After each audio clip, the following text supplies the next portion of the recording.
Alright guys, pro tip of the day. I'm sitting here, I'm doing brake lines because as you can see behind me, I was pulling bushes, I think it was last week, and I was in the middle of still pulling them from the front yard. I'm redoing some landscaping here, and the truck busted a brake line. And it's a 1995 GMC Sonoma, so who knows how old these brake lines are. So I got a quick tip for you. I'm working on these brakes here, and you're gonna run into your fittings being seized in probably two ways.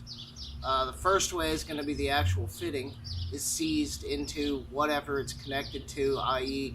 another brake line by connection, or it could be your master cylinder or whatever have you, a distribution block in the rear, but it's probably going to be seized.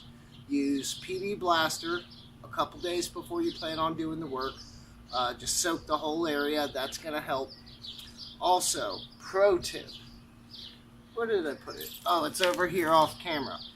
I cut the fitting line, the line right before the fitting.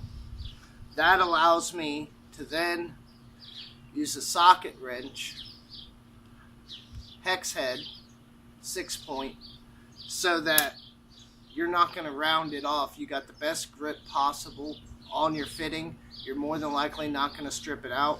And the PB Blaster soaking for a couple days is going to help you loosen it. Usually that works. And also, one of the best ratchets I ever bought from Harbor Freight, of all places, which I do buy a lot of tools there, but we're not going to get into that right now. But this is a 1/4-inch drive on one side and a 3/8 drive on the other, and it extends. Very nice for getting into tight places and adding leverage when you need to. Very good ratchet. I think I picked it up for about 15 bucks. So definitely, if you get the chance, pick up one of these, and if you break it, you take it back, they give you another one. Lifetime replacement. So you can't beat that. But I cut mine on the brake line. I cut mine with the Sawzall just because it was easier than trying to get my grinder out here and doing all that stuff. So I cut mine with the Sawzall, and it looks fine now. You're still going to have to get the remnants of this brake line out, but that's a lot easier than trying to fight this thing on the truck. So just cut the line, use a socket wrench, get it off, save the fitting, get you some new brake line, and then you'll be done. Okay, I couldn't help it. Bonus tip.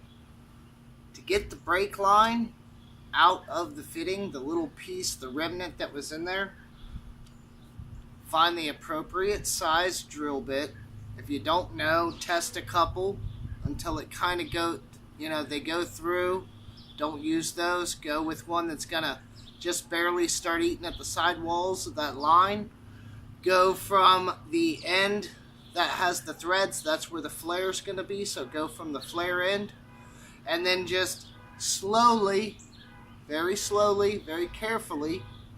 I put mine in a little clamp that I have in my garage, and then just kind of drill through it very slowly, taking your time. And if you take your time, this is literally 3 minutes after I recorded that last snippet.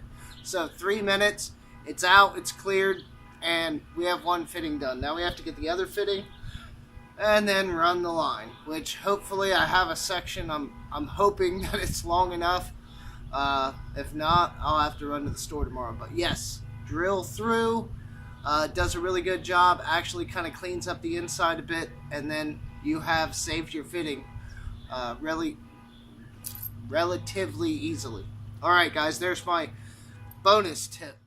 I'm going to get back to drinking beer and fixing this truck so I can finish my yard work. Man, one problem leads into another.